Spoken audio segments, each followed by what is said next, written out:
My daughter called me a B word and went NC with me after she found out about the abortion I had.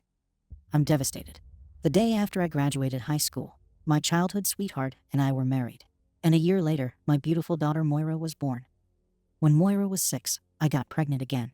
But it was an ectopic pregnancy that eventually needed surgery, which included removing the fetus and part of the fallopian tube the fetus was growing in. Moira didn't know I was pregnant at the time, only that mommy had been sick and needed to be in the hospital for a little while. 3 years later, my husband left me, and it was just Moira and me. We were always very close, so much so that Moira sometimes called me Lorelai, because we were just like the Gilmore Girls, just not as much witty banter. This was until she went to a state college, about 3 hours away. We would still talk on the phone every day, and she would come home for the weekend a few times a month. But I understood that she needed her space as she developed as a functional adult. So I tried to give her as much space as she needed. Sometime early in her sophomore year, she joined an evangelical Christian campus group and started dating Dirk, the president of the group. I'm not 100% sure which came first. This put a chill on our relationship as I go to church on Sundays at a community church that is rather liberal in its theology and generally has a live and let live attitude towards others. Too many of our calls or visits began to devolve into Moira preaching at me how I was living a sinful life and how I needed to find a man and remarry because being single was bad, and other stuff that I tried to work around to maintain the relationship as best that I could. That spring semester, COVID shut down her school, but instead of coming home, Moira moved in with a neighbor of Dirk's family, which was about 700 miles away. Our conversations went from daily to maybe twice a week, and were shorter as well, as if Moira was impatient to get the calls over with. Our text messages were also almost exclusively one way, with me sending her all the weird stuff I always did, and her mostly just replying with one word or something like that. That summer, Moira told me she was dropping out of school. She and Dirk were engaged, and they'd be building a life in Dirk's hometown. This was pretty rough news for me, but I do feel like while I tried to push back gently, I was as supportive as I could be. The wedding was in October of that year, and it was a lovely event, although I felt like most of Dirk's family and the folks from his church treated me like I was a space alien. That was also the first time I had ever seen Dirk in person and spoken more than 5 words from him. And the majority of our conversation, as the wedding was winding down, was him encouraging me to switch to a better church for Moira's sake. After a few months, calls started to come more frequently from Moira. She was clearly struggling with adjusting to being married and not really knowing too many people, although she always insisted that Dirk's parents and siblings and the church folks were super nice. But she wasn't working, and she wasn't in school, and I think she was going a little crazy with boredom. I was sad about this, but also selfishly happy to hear from her so much. Our conversations skirted theology, and I didn't offer her unwanted advice, but we kept the conversations mostly light. Moira was looking forward to having children. Dirk wanted a big family, probably in part to give her more to do, but it seems that they were having difficulty conceiving. Moira told me that Dirk blamed Moira and refused to go to a doctor to check on his swimmers. It seems like his answer was to just have sex as often as possible, whether Moira was in the mood or not. Again, I tiptoed around the subject and just tried to be supportive, only offering advice in areas that Moira specifically asked me for. I knew telling her what I really felt was only going to get her mad, and it would be unhelpful. About 6 months ago, Moira stopped complaining about how brutal it was to try and get pregnant. And even though she didn't say anything, I knew that meant that she was. I kept it to myself, just happy that she was so happy. But she called me crying right before Thanksgiving, saying that she had miscarried. I asked her if she wanted me to come to her, and for the first time since she got married, she said yes. I was in my car less than an hour later and got there in the morning. Dirk was at work even though Moira was an absolute mess, and I did my best to comfort her. At some point, I told her about my ectopic pregnancy to let her know how awful I knew she felt. We did a lot of hugging and crying together that day. When Dirk came home, he mostly ignored us and seemed more annoyed about the whole thing than supportive. The next morning, after Dirk went to work, Moira asked me about my ectopic pregnancy, especially what had happened to the baby. I explained that they needed to abort the baby because it was growing and could have become life-threatening to me. Moira got extremely angry at me, telling me that her pastor had once mentioned that most fallopian ectopic fetuses will actually migrate to the uterus on their own, and that I was a selfish bee for not putting my faith in God before a soulless doctor. I was stunned, and I regrettably lashed out at her, telling her that her pastor was full of SHT, and that, as much as I wish I hadn't had to have an abortion, it was the only reasonable choice, and any real Christian would understand that. Moira told me to leave the house right away. I tried to apologize, But she told me her miscarriage and trouble having children were definitely punishment for me unaliving my baby. I fled the house in tears.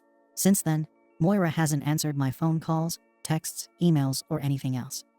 I found Dirk's work number, but he told me to never call again and hung up on me. I was so depressed, but I am in therapy and on medication. And I found a Facebook group for parents who have lost contact with children for religious reasons, so that has been a little helpful. But it's the worst thing I've ever dealt with. Some days I still feel like I don't have the will to live, but just thinking about my daughter gives me strength to go on, hoping that she'll let me back into her life. Whether it's because she comes to understand better what happened, or because she needs me, I don't really care. I just miss her so much. Edit. Thank you so much to all the folks who are kindly responding. Just to be clear, I did stop reaching out after Dirk hung up on me, aside from sending an "I love you" text every few days. Probably Moira blocked me, but if she hasn't, or if she ever decides to unblock me, hopefully she'll just know that no matter what decisions she has made, I'll always love her. Update. I first wanted to thank all the super supportive comments and private messages. I really appreciate the goodness in people. Also, thank you to the person who sent me multiple PMs asking for pictures of my feet. I am always impressed at how someone can look past content and feel the urge to jerk off to some rando's feet. So, in my previous post, my daughter Moira married an evangelical young man named Dirk, moved into his community, and things were rough between us, culminating with her blaming her miscarriage on the abortion I had, really, an ectopic pregnancy that had to be ended.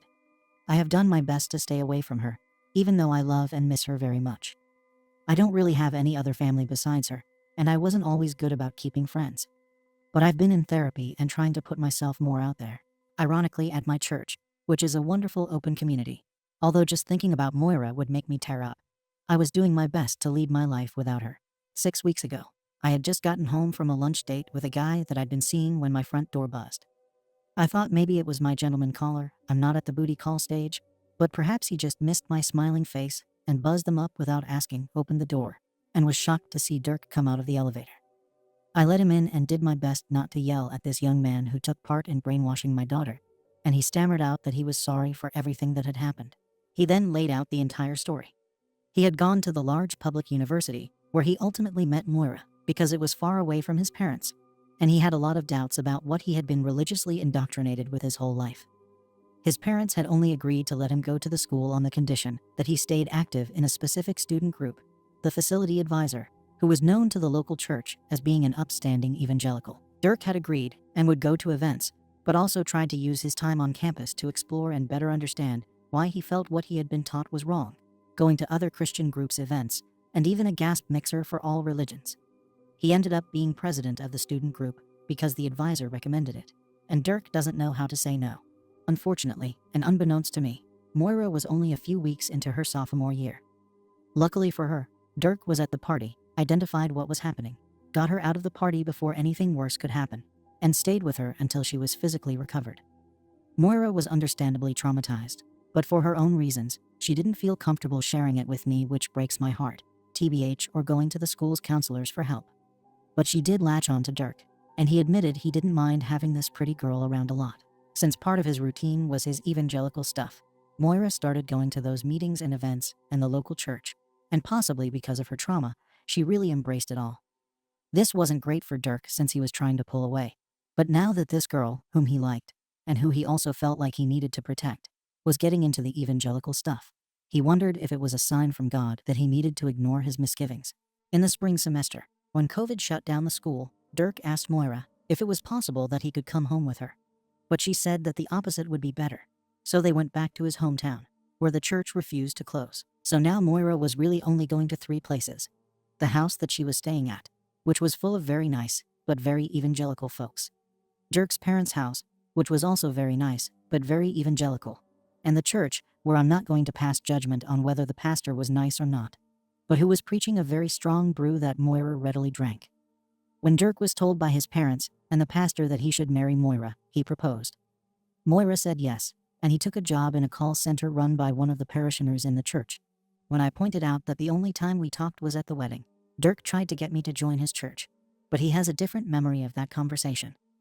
Dirk says I was being cornered by his creepy uncle, and that he came over to get me away from Hansi Harold, not his real name, and literally couldn't think of anything to talk about, but that I had brought up how Moira had gotten more religious, and Dirk claims that he was saying that his church does that to people, but not necessarily in a good way. Anyway, marriage wasn't all that Dirk or Moira thought it would be. Moira was feeling isolated, and Dirk kept suggesting talking to me more, which eventually she did. She also started to spend more time with the pastor's wife, and would come home and point out that the pastor and his wife have 11 kids, and that they should have a big family too. Dirk actually pushed back on this and said that he would avoid his marriage responsibilities from time to time, specifically because he didn't want to impregnate Moira. Sometime in the last month, Moira told me that Dirk recently admitted to her that he thought about getting a vasectomy, but thought doing so in secret was betraying Moira. So he just worked on his pull-out game, which caused further strife between them at the time.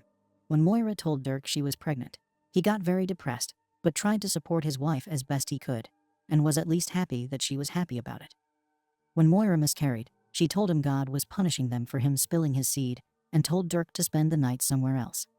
He spent the night at a friend's and texted Moira the next day, but she only told him that I had come in. He decided to come home after work, and said I was shooting mean looks at him right away, which is 100% accurate, because all of this was very different from what I had been led to believe by Moira, and by what I misconstrued about everything.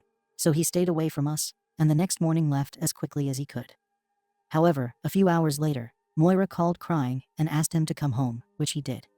She didn't go into detail about why I had left, but she told him she knew God would want her to forgive him if he'd get her pregnant.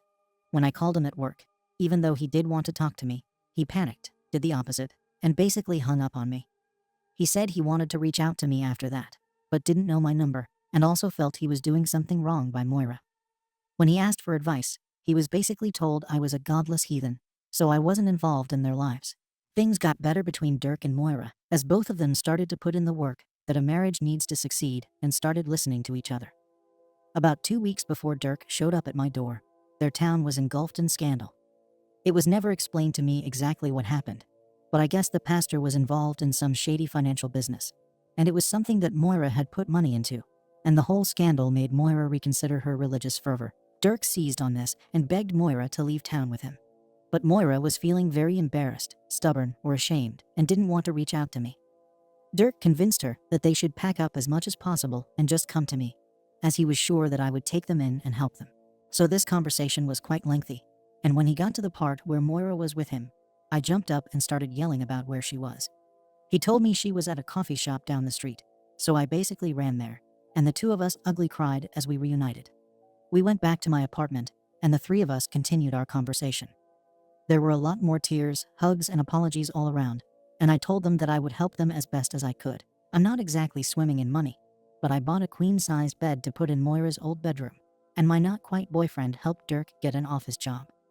Moira got a retail job and is talking about re-enrolling in college in the fall, which I think is great. They are still living with me, but on Monday we looked at an apartment just down the street from me, as both are adamant about being close, and they will hopefully be signing a lease there very soon. I am doing my best to see Moira for who she is now, an adult woman who is flawed just like all of us, not the teenage girl who was my best friend. And Dirk is a sweet kid who's trying to find his place in the world and needs to be a better advocate for himself. The past few weeks, he has come with me to my church, and we'll see if that's more his speed. I think he desperately wants to find some sort of connection to God, and I recommended he try to connect with my pastor, who is a lot more open-minded and articulate about this stuff than his old pastor was. Moira is also feeling things out.